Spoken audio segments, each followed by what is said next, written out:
Oh, y'all triggered a hype train things.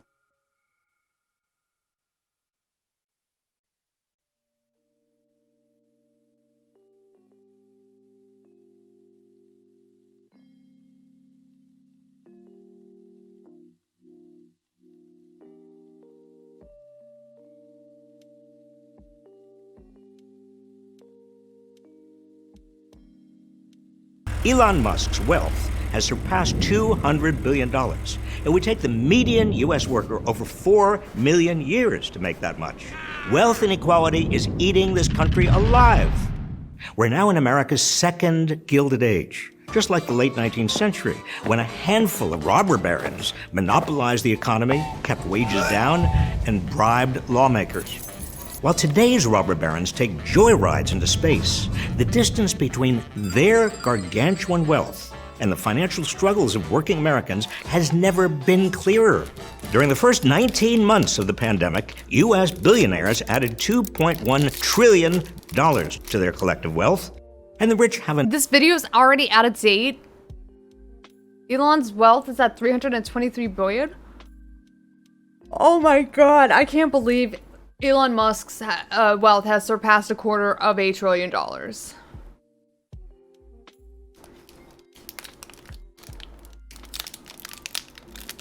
Hoy. Enough political power to cut their taxes to almost nothing, sometimes literally nothing. In fact, Jeff Bezos paid no federal income taxes in 2007 or in 2011. By 2018, the 400 richest Americans paid a lower overall tax rate than almost anyone else. But we can't solve this problem unless we know how it was created in the first place. Let's start with the basics. Wealth inequality in America is far larger than income inequality.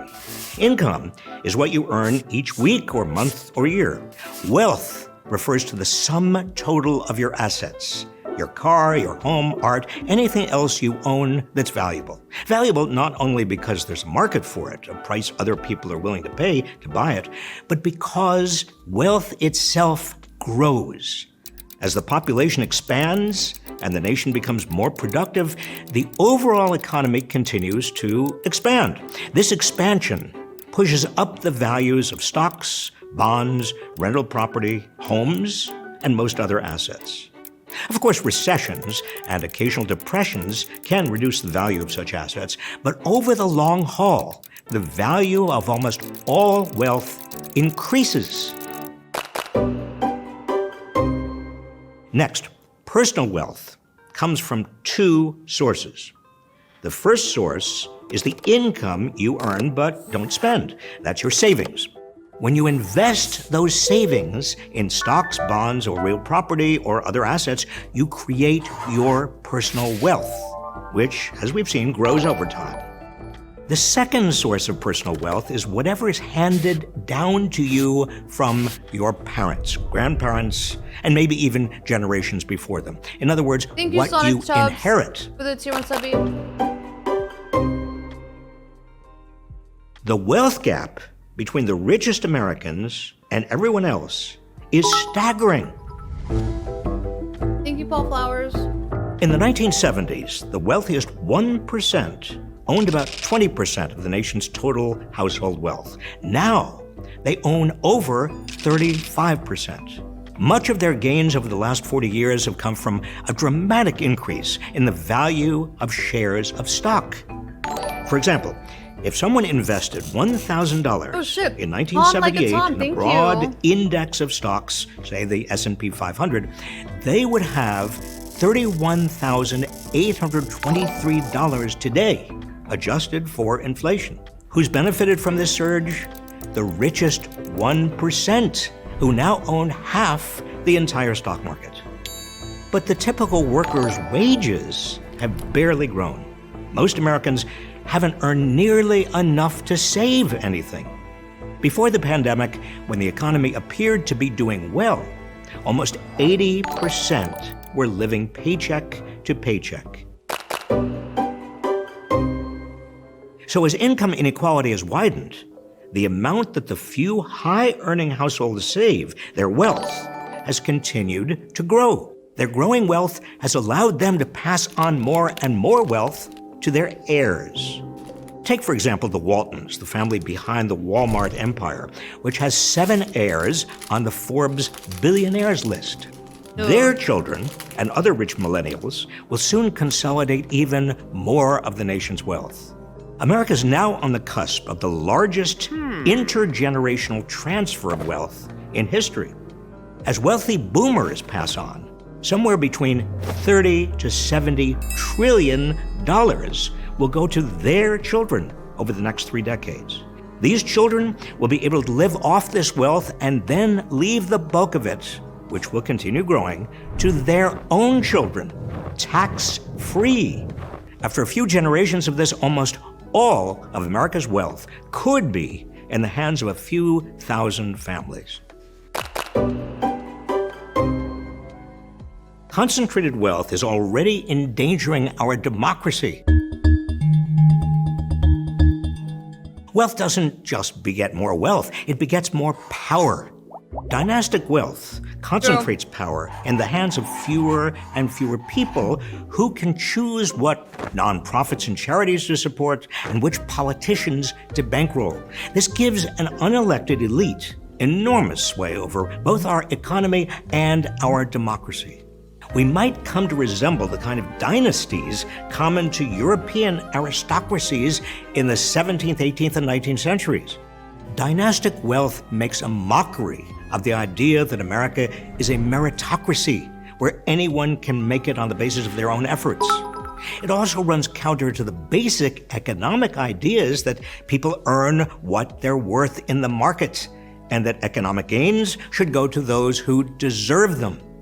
Finally, wealth concentration magnifies gender and race disparities because women and people of color tend to make less, save less, and inherit less. The typical single woman owns only 32 cents of wealth for every dollar of wealth owned by a man. The pandemic likely increased this gap. The racial wealth gap is even starker. The typical black household owns just 13 cents of wealth for every dollar of wealth owned by the typical white household. The pandemic likely increased this gap too. In all these ways, dynastic wealth creates a self-perpetuating aristocracy that runs counter to the ideals we claim to live by.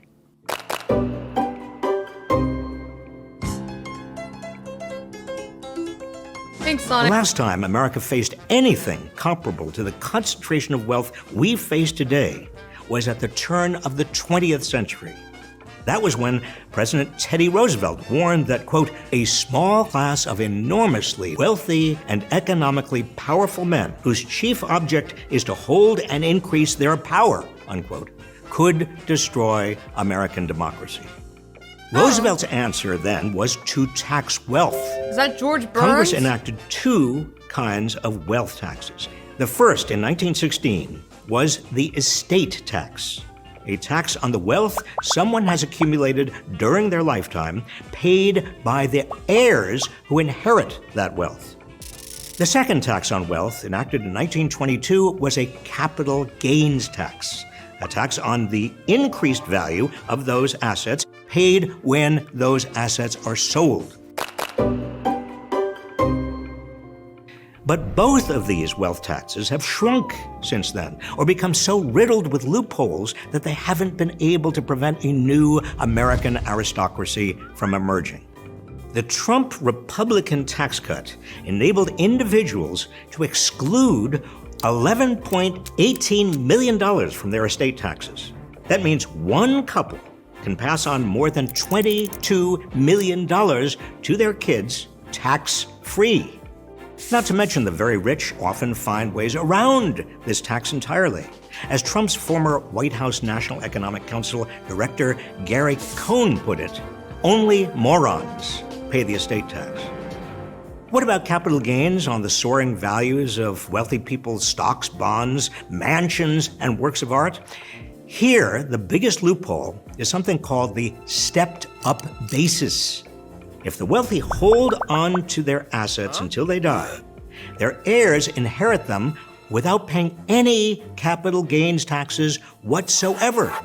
All the increased value of those assets is simply erased for tax purposes. Oops. This loophole. Oops. Forgot to include the 5 estates on the will.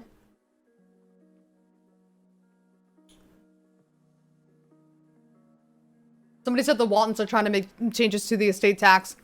Walton's gonna die without actually doing a will or having like an administrator or an executor of estate.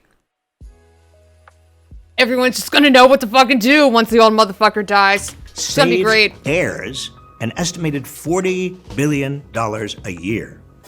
This means that huge accumulations of wealth in the hands of a relatively few households can be passed from generation to generation untaxed, growing along the way, generating comfortable incomes for rich descendants who will never have to work a day of their lives. That's the dynastic class we're creating right now. Hold on, Robert Reich. What do you mean we're creating? I mean, they exist. They exist right now. They've existed. Oh, it's Hail Mary territory. Oh no. Oh god. I mean, it's only going to get worse as they accumulate more wealth. I mean, that's a real... Why have these two wealth taxes eroded? Because as America's wealth has concentrated in fewer and fewer hands, the wealthy have more capacity to donate to political campaigns and public relations. And they've used... Well, they're also not afraid to insert their big, swinging, you know what, and leverage the power that they hold because they're also providing the bulk of jobs in this fucking country. How many people are employed by Walmart? I'll tell you, Walmart is the largest employer in the goddamn country. You don't think that the Waltons don't leverage their power as the country's largest employer, offering the most jobs over the heads of these fucking politicians? Of course they do.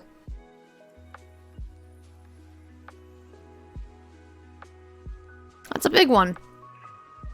It's also the reason why McDonald's was able to put in a lot of money to fight back against the $15 hour, the fight for 15. The campaign to increase the federal minimum wage to $15. I'm going to Costco. Go to Costco. Don't go to Sam's Club or whatever. If you must buy in bulk. That political power to reduce their taxes. I am it's so exactly sassy. what Teddy God. Roosevelt feared so many years ago. I am way too sassy to have Monday night brain blight and a little bit of a fucking lisp. I always get lispy on a Monday night and I can't describe it. That's the reason why I came up with Monday night brain blight. It's not Tuesday where I'm at. It's 8:16 on a Monday evening. I'm way too sassy with this fucking Monday night brain blight lisp, okay? I admit. I fucking admit. So what do we do? Follow the wisdom of Teddy Roosevelt and tax great accumulations of wealth. The ultra-rich have benefited from the American system, from laws that protect their wealth, and our economy that enabled them to build their fortunes in the first place. They should pay their fair share. The majority of Americans, both Democrats and Republicans, believe the ultra-rich should pay higher taxes. There are many ways to make them do so: closing the stepped-up basis loophole, raising the capital gains tax, and fully funding the Internal Revenue Service so it can properly audit the wealthiest taxpayers. For starters, beyond those fixes, we need a new wealth tax. A tax of just 2% a year on wealth in excess of $1 million. It's hardly a drop in the bucket for centibillionaires like Jeff Bezos and Elon Musk, but it would generate plenty of revenue to invest in healthcare and education so that millions of Americans have a fair shot at making it. One of the most important things you as an individual can do is take the time to understand the realities of wealth inequality in America and how the system has become rigged in favor of those at the top. And demand your political representatives take action to unrig it. Wealth inequality is worse than it has been in a century. We have to stop this vicious cycle and demand an economy that works for the many, not one that concentrates more and more wealth in the hands of a privileged few.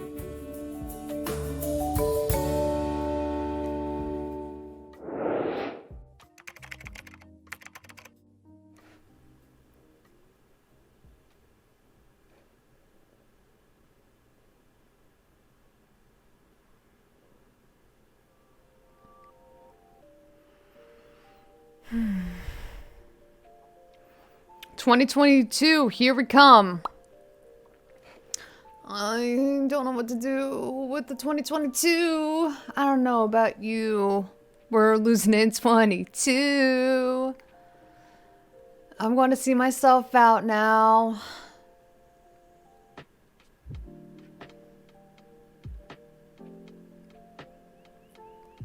I'm going to leave now. Thank you. Take a little break